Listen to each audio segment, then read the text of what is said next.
This is how you can permanently get rid of fear of failure.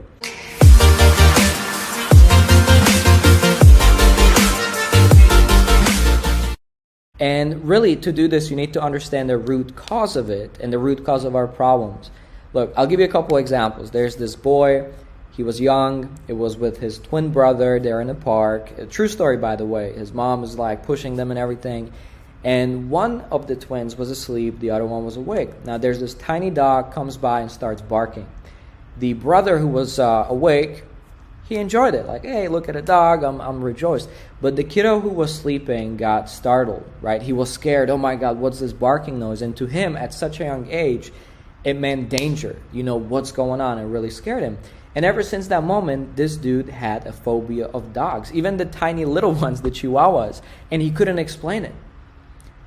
Let's get to another example. There's another true story. This lady, when she was young, I forgot her age, 8 or 9, she was sleeping in a bunk bed, the lower level, right? Her sister was on top of her, and in the middle of the night, the bunk bed gave up, the bed collapsed, and she almost choked to death, right? She was running out of air. It was a very traumatic experience. And ever since that moment, she's had issues with sleep. She's had issues with insomnia. Went to all the doctors, got all the meds, tried all the therapies. She could not get rid of this insomnia. She'd go to bed and just constantly worry, and her brain would just be going in these circles and have a really hard time falling asleep. Well, because you're constantly worrying about something.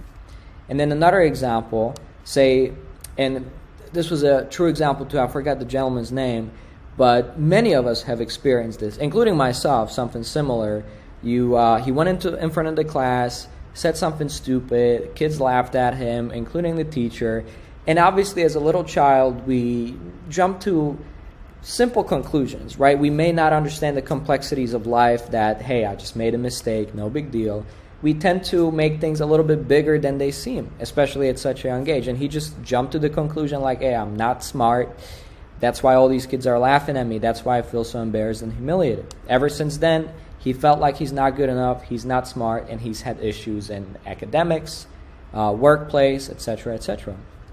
Now, this is the root cause of our problems. It's the memories. It's the experiences we have, right? We all go through experiences in life, and then automatically we assign it as a meaning. They get stored in our brains as memories. Now, these memories act as the foundation, as the building blocks of our beliefs, right? Because that's the proof. That's like the legs to the table, like, hey, I'm not good enough or I'm not smart because this and this and this happened. That forms our beliefs. Now, our beliefs are going to filter our perception, are going to filter our thoughts, feelings, and actions, and are going to shape them. If you think you're not good enough and you run into some interaction with a person and they say something, maybe they didn't mean it at all, but you're more prone to perceive it as like, oh, he's disrespecting me or he's making fun of me, because deep down you believe that you're not good enough, and your brain is automatically just looking for evidence to confirm that is true, because that's the belief, right? And therefore, that becomes the result. That becomes the new experience that you go through in life, and it becomes a vicious cycle. It becomes a goddamn, I can't talk today. A self-fulfilling prophecy, right? This becomes the new memory, the new data in your brain saying, look, I'm not good enough, I'm not smart, because it just gets more and more reinforced. So that is the root of our problems. When all of these people, when they went back to the root cause memory, to the traumatic event, and they were able to, number one, identify the memory, find out what was causing the phobia, the insomnia, the feeling of not good enough. Number two, they were able to desensitize it, get rid of the negative emotion in it, because that's what really keeps it alive. And number three, they were able to flip it into the opposite and positive, right? The dog was no longer scaring the little kid, but he was playing and enjoying it with his brother, right? The bed no longer collapsed on the girl. They just slept through the night, had a good time, and the kids laughed with him instead of at him. And immediately all of these problems started to vanish. No more phobia of dogs. She was able to sleep after trying all the pills, all these different things.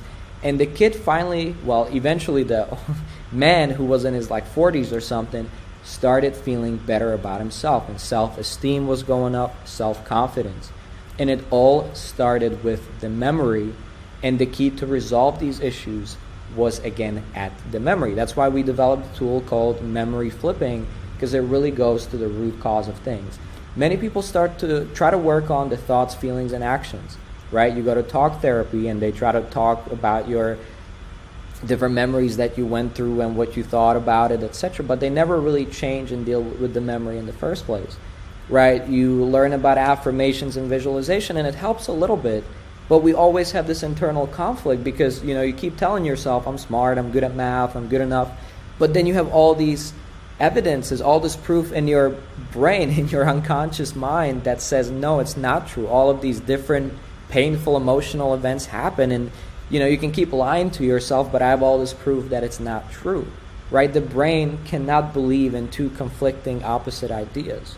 So for these affirmations to work, for this goal setting to work, for these visualizations to work, and to be able to move forward in life, get rid of these bad habits, possibly addictions, low self-esteem, all of these things, the bottom line is you need to go to the source. You need to go to the root cause. There are always memories. There's always these layers above it. But it's this, at the very root cause, it's the memories. And that's what you want to work on to create a change fast and to create a change that lasts. So this is Peter Szabo. Hope you enjoy, and see you in the next one.